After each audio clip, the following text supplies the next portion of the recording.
अरविंद केजरीवाल जी अज 6 ਗਰੰਟੀਆਂ ਜਿਵੇਂ ਪਹਿਲਾਂ ਪਿਛਲੀ ਵਾਰੀ 3 ਗਰੰਟੀਆਂ ਦੇ ਕੇ ਗਏ ਸੀਗੇ ਤੇ ਉਹਨਾਂ ਦੇ ਬੜਾ ਰੌਲਾ ਪਿਆ ਸੀਗਾ ਤੇ ਉਹ ਮੈਂ 6 ਗਰੰਟੀਆਂ ਅੱਜ ਫੇਰ ਦੇ ਗਏ ਨੇ। मैं 6 गारंटी दे रहा हूं, 6 गारंटी। पर 7ਵੀਂ ਗਰੰਟੀ ਜਿਹੜੀ ਇੱਕ ਦੇ ਗਏ ਨੇ ਜਿਹਨਾਂ ਨੂੰ ਕਿਸੇ ਨੂੰ ਸਮਝ ਨਹੀਂ ਆਈ, ਕਈਆਂ ਨੂੰ ਸਮਝ ਵੀ ਆ ਗਈ ਹੋਏਗੀ, ਪਰ ਜਿਹੜੀ 7ਵੀਂ ਗਰੰਟੀ ਦੇ ਗਏ ਆ ਉਹ ਗਰੰਟੀ ਬਾਰੇ ਸਭ ਤੋਂ ਪਹਿਲਾਂ ਮੈਂ ਗੱਲ ਕਰਨੀ ਚਾਹਾਂਗਾ। 7ਵੀਂ ਗਰੰਟੀ ਜੋ ਦੇ ਗਏ ਨੇ ਫਿਰ ਇੱਕ ਵਾਰੀ ਭਗਵੰਤ ਮਾਨ ਸਾਹਿਬ ਨੂੰ ਜਲੀਲ ਕਰ ਗਏ ਨੇ।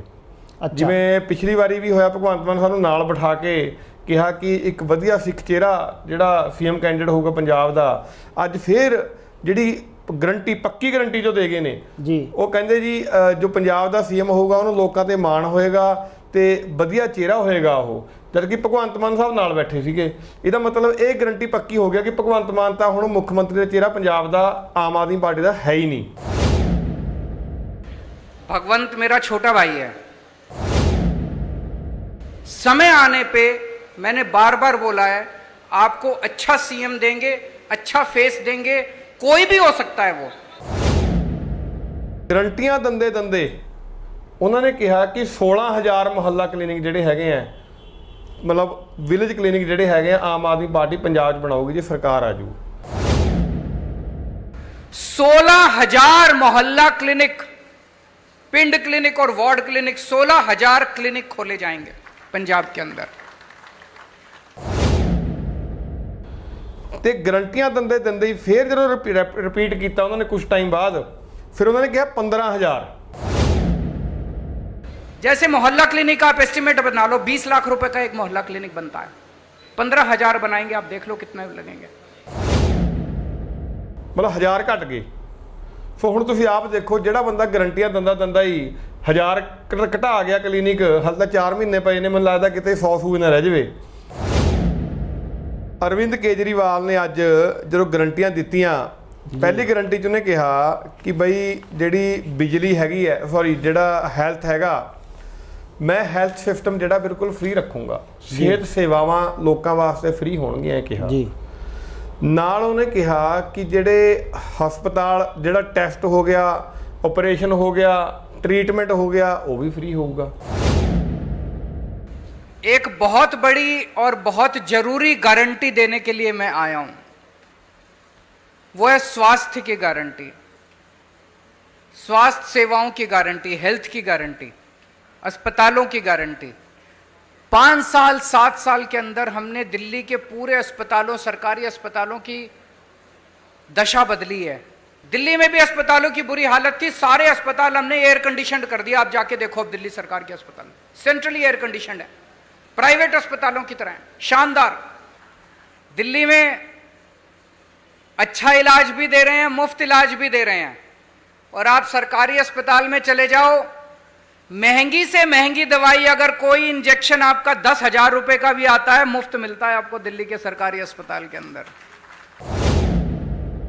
ਹੁਣ ਮੇਰਾ ਸਵਾਲ ਹੈ ਅਰਵਿੰਦ ਕੇਜਰੀਵਾਲ ਨੂੰ ਵੀ ਤੁਸੀਂ ਜੇ ਕਹਿੰਦੇ ਮੈਂ ਦਿੱਲੀ 'ਚ ਹੈਲਥ ਸਰਵਿਸ ਫ੍ਰੀ ਦੇ ਰਿਹਾ, ਹੈਲਥ ਸੇਵਾਵਾਂ ਫ੍ਰੀ ਦੇ ਰਿਹਾ, ਬੜੇ ਵਧੀਆ ਹਸਪੀਟਲ ਬਣਾ ਰਿਹਾ, ਉਹ ਗੱਲ ਅੱਗੇ ਆਵਾਂਗੇ, ਤਾਂ ਫਿਰ ਜਦੋਂ ਕਰੋਨਾ 'ਚ ਅਰਵਿੰਦ ਕੇਜਰੀਵਾਲ ਜੀ ਦੀ ਪਤਨੀ ਸ਼੍ਰੀਮਤੀ ਸੁਨੀਤਾ ਕੇਜਰੀਵਾਲ ਜੀ ਜਦੋਂ ਬਿਮਾਰ ਹੋਏ ਸੀਗੇ, ਉਹ ਸਰਕਾਰੀ ਹਸਪਤਾਲ, ਵਧੀਆ ਸਰਕਾਰੀ ਹਸਪਤਾਲ ਕੇਜਰੀਵਾਲ ਦੇ ਮੁਤਾਬਿਕ ਛੱਡ ਕੇ ਮੈਕਸ ਹਸਪੀਟਲ ਪ੍ਰਾਈਵੇਟ 'ਚ ਵੀ ਭਰਤੀ ਹੋਣ ਗਏ ਸੀਗੇ। ਇਹ ਮੌਤ ਦਾ ਡਰ ਸੀਗਾ ਵੀ ਜੇ ਮੈਂ ਕਿਤੇ ਕੇਜਰੀਵਾਲ ਦੇ ਬਣਾਏ ਸਰਕਾਰੀ ਹਸਪਤਾਲ 'ਚ ਬੁਣੇ ਝੂਠ ਦੇ ਜਾਲ 'ਚ ਫਸ ਗਈ ਜਾ ਕੇ, ਕਿਤੇ ਸ਼ਾਇਦ ਮੇਰੀ ਜ਼ਿੰਦਗੀ ਨਾਲ ਖਿਲਵਾੜ ਨਾ ਹੋ ਜੇ, ਤਾਂ ਹੀ ਉਹ ਪ੍ਰਾਈਵੇਟ ਹਸਪਤਾਲ 'ਚ ਗਈ ਜੀ। ਫਿਰ ਹੈਲਥ ਮਿਨਿਸਟਰ ਸਤਿੰਦਰ ਜੈਨ, ਦੇਖੋ ਸੂਬੇ ਦਾ ਹੈਲਥ ਮਿਨਿਸਟਰ ਹੋਵੇ ਔਰ ਉਹ ਕਹੇ ਸਰਕਾਰੀ ਸੁਵਿਧਾਵਾਂ ਸਾਡੀਆਂ ਪੂਰੇ ਵਰਲਡ ਵਾਈਡ ਸਭ ਤੋਂ ਵਧੀਆ ਨੇ ਜੀ, ਉਹ ਵੀ ਜਾ ਕੇ ਪ੍ਰਾਈਵੇਟ ਹਸਪਤਾਲ 'ਚ ਦਾਖਲ ਹੋ ਗਿਆ। ਦਾਖਲ ਹੋਇਆ ਤਾਂ ਹੋਇਆ, ਜਿਹੜੇ ਕੇਜਰੀਵਾਲ ਕਹਿੰਦੇ ਮੁਫਤ ਆਪਰੇਸ਼ਨ, ਮੁਫਤ ਟ੍ਰੀਟਮੈਂਟ, ਮੁਫਤ ਸਾਰਾ ਕੁਝ ਹੋਊਗਾ, ਤੁਹਾਨੂੰ ਦਵਾਈਆਂ ਮੁਫਤ ਹੋਣਗੀਆਂ, ਉਹ ਇੱਕ ਆਰਟੀਆਈ 'ਚ ਖੁਲਾਸਾ ਹੋਇਆ ਕਿ ਹੈਲਥ ਮਿਨਿਸਟਰ ਸਾਹਿਬ ਨੇ 2.5 ਲੱਖ ਰੁਪਈਆ ਉਸ ਹਸਪੀਟਲ ਨੂੰ ਆਪਣਾ ਬਿੱਲ ਦਿੱਤਾ। 2.5 ਲੱਖ ਰੁਪਇਆ ਬਿੱਲ ਦੇ ਕੇ ਬਾਅਦ 'ਚ ਕਿਹਾ ਦਿੱਲੀ ਸਰਕਾਰ ਨੂੰ ਕਿ ਭਾਈ ਮੈਂ ਕੈਬਨਿਟ ਮੰਤਰੀ ਹਾਂ, ਸਰਕਾਰੀ ਤੌਰ ਤੇ ਮੇਰਾ ਮੈਡੀਕਲ ਬਿੱਲ ਜਿਹੜੇ ਆ ਸਰਕਾਰ ਨੇ ਪੇ ਕਰਨੇ ਹੁੰਦੇ ਆ, ਤਾਂ ਮੇਰੀ ਰਿੰਬਰਸਮੈਂਟ 2.5 ਲੱਖ ਦੀ ਦਿੱਤੀ ਜਾਵੇ। ਜਿਹੜੀ ਆਰਟੀਆਈ 'ਚ ਆਇਆ ਕਿ ਰਿੰਬਰਸਮੈਂਟ 2.5 ਲੱਖ ਦੀ ਮੰਗੀ। ਫਿਰ ਉਹਨੇ ਤੀਸਰੀ ਗਰੰਟੀ ਦਿੱਤੀ, ਉਹ ਕਹਿੰਦਾ ਜੀ ਮੈਂ ਬਿਹਤਰ ਹਸਪਤਾਲ ਬਣਾਵਾਂਗਾ, ਬਿਹਤਰ ਹਸਪਤਾਲ ਬਣਾਵਾਂਗਾ ਤਾਂ ਕਿ ਸਿਹਤ ਸਹੂਲਤਾਂ ਵਧੀਆ ਹੋਣ। तीसरी गारंटी, जितने सरकारी अस्पताल हैं बड़े बड़े पंजाब के अंदर, उन सारे अस्पतालों को ठीक किया जाएगा। ਚਲੋ ਜੀ, ਅਸੀਂ ਮੰਨ ਲਿਆ ਬਿਹਤਰ ਹਸਪਤਾਲ ਬਣਾਉਂਗੇ, ਪਰ ਇਹ ਤਾਂ ਦੱਸ ਜਾਂਦੇ ਕਿ ਪਿਛਲੇ 7 ਸਾਲਾਂ 'ਚ ਦਿੱਲੀ 'ਚ ਕਿੰਨੇ ਨਵੇਂ ਹਸਪਤਾਲ ਖੋਲ੍ਹੇ, ਜਿਹਦਾ ਨੈਟ ਰਿਜ਼ਲਟ ਹੈ 0। ਅੱਜ ਤੱਕ ਦਿੱਲੀ 'ਚ 7 ਸਾਲ ਦੀ ਸਰਕਾਰ 'ਚ ਇੱਕ ਨਵਾਂ ਹਸਪਤਾਲ ਕੇਜਰੀਵਾਲ ਜੀ ਦੁਆਰਾ ਨਹੀਂ ਬਣਾਇਆ ਗਿਆ। ਕੋਈ ਮੈਡੀਕਲ ਕਾਲਜ ਨਹੀਂ ਬਣਾਇਆ ਗਿਆ। ਕੇਜਰੀਵਾਲ ਜੀ ਕਹਿੰਦੇ ਕਿ ਮੈਂ 16,000 ਵਿਲੇਜ ਕਲੀਨਿਕ ਜਿਹੜੇ ਹੈ ਕੇਜਰੀਵਾਲ ਜੀ ਕਹਿੰਦੇ ਮੈਂ ਖੋਲੂੰਗਾ ਪੰਜਾਬ 'ਚ। चौथी चीज, दिल्ली में हमने मोहल्ला क्लिनिक खोले हैं। मोहल्ला क्लिनिक की चर्चा पूरी दुनिया के अंदर हो रही है। मोहल्ला क्लिनिक अब पंजाब के हर पिंड में खोला जाएगा, पिंड क्लिनिक बनाया जाएगा। शहरों में हर वार्ड के अंदर एक अलग क्लिनिक बनाया जाएगा। 16,000 मोहल्ला क्लिनिक, पिंड क्लिनिक और वार्ड क्लिनिक, 16,000 क्लिनिक खोले जाएंगे पंजाब के अंदर। कुछ पिंडा तो मैडिकल फैसिलिटी नहीं है, डॉक्टर तो बड़ी दूर की गल है, मुहल्ला क्लिनिक तक नहीं हैगा। तो 16,000 उन्होंने गल की, तो मैं थोड़ा रिपोर्ट कार्ड दिखाना है। आप दे रिपोर्ट कार्ड च केजरीवाल जी ने मन्निया 2015 के इलैक्शन च वादा कराया सीगा कि मैं 900 हैल्थ डिस्पेंसरियाँ, हैल्थ सेंटर मतलब डिस्पेंसरी होंदी है, वो खोलूँगा दिल्ली च। पर उन्होंने अपने रिपोर्ट कार्ड च मन्निया कि सिर्फ 400 मुहल्ला क्लिनिक, वादा हैल्थ डिस्पेंसरी का कराया सीगा, खोलते वो टीन के डब्बे च कबूतरखाना जा कहने जिन्हों मुहल्ला क्लिनिक, और वो 400 चो भी मैक्सीमम डॉक्टरों की कमी करके बंद ने, बेसिक फैसिलिटीज़ करके बंद ने। ये है मुहल्ला क्लिनिका का सच जो केजरीवाल जी झूठ बोल गए। फिर उन्होंने कहा जी कि भी जिहड़े एक्सीडेंट्स जिहड़े हो रहे ने, वो एक्सीडेंट की मैं जिहड़े जिन्हां दा कोई एक्सीडेंट होंदा तो उहदी फ्री मैडिकल सर्विस होगी, उहदा कोई खर्चा नहीं आऊगा, ये भी केजरीवाल जी ने कहा। और छठी और आखिरी गारंटी, दिल्ली में हमने योजना चालू की है, अगर किसी का एक्सीडेंट हो जाए, हमने ऐलान किया है कि अगर किसी का रोड पे एक्सीडेंट हो जाए, जो उसको देखे उसको अस्पताल में एडमिट करा दो, चाहे बगल में जितना भी बड़े से बड़ा अस्पताल है, महंगे से महंगा अस्पताल है, आदमी की जान बचाना जरूरी है, उसमें जाके उसको एडमिट करा दो, उसका सारा खर्चा दिल्ली सरकार देती है। पंजाब के अंदर भी किसी का भी एक्सीडेंट होगा, रोड एक्सीडेंट किसी का भी होगा, उस रोड एक्सीडेंट के विक्टिम को उसका पूरा का पूरा इलाज पंजाब सरकार कराएगी, उसको अपनी जेब से एक भी पैसा देने की जरूरत नहीं है।